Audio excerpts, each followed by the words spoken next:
Hi, welcome back to Real Reviews. This is Cody Williams, and we're here to talk about the movie Space Jam: A New Legacy. It is the sequel to the Space Jam movie that released in 1996.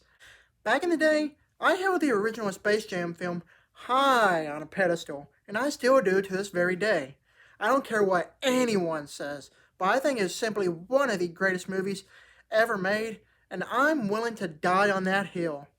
When announcements became about for a sequel starring LeBron James a couple years ago, you could imagine my thoughts about it because they're not good in the slightest, one bit.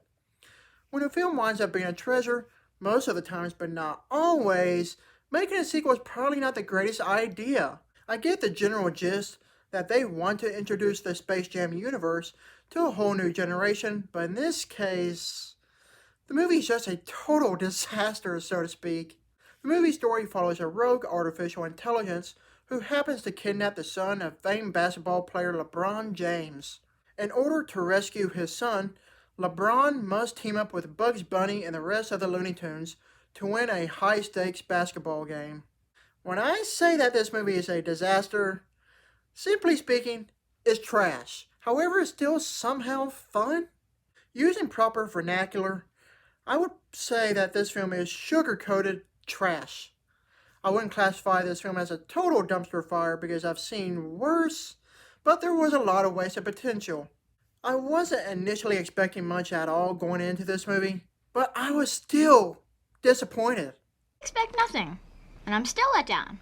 Upon finishing this movie, I was exasperated to the point where I felt like I died on the inside. Look how they massacred my boy. I will say that I did enjoy the movie's good sentimental message when it comes to family. In particular, there's a part in the movie where LeBron's son resents his own father after being forced upon into basketball when he has no interest in the matter because his focus is on developing software for his own video game.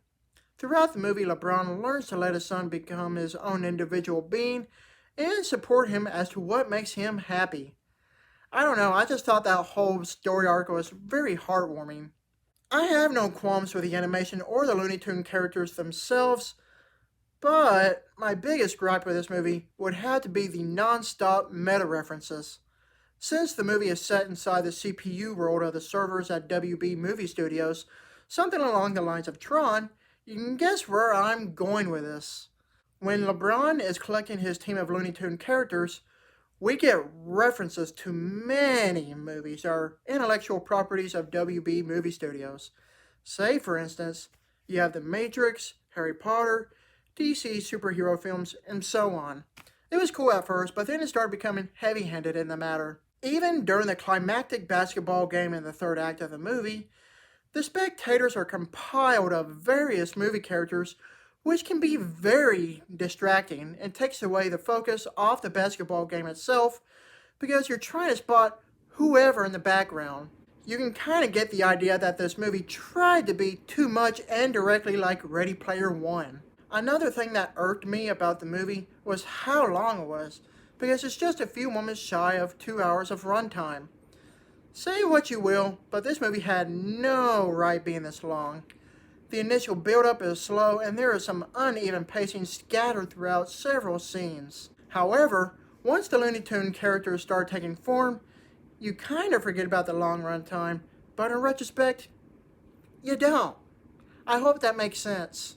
I don't mean to disrespect LeBron James at all, but he wasn't all that when compared to Michael Jordan from the first film. I just thought Michael Jordan was more charismatic and likable. I'm sorry, but I just did not simply care for LeBron's character. You can tell right from the get-go that he is out of place. I don't want to sound mean at all, but LeBron's acting was hollow, and it shows. Don Cheadle, on the other hand, was exquisite as the film's antagonist and is some of the film's saving grace. Overall, Space Jam: A New Legacy is nothing but a forgettable movie at best. There was some potential to be had out of the film, but any attempted effort out of it was soiled, unfortunately.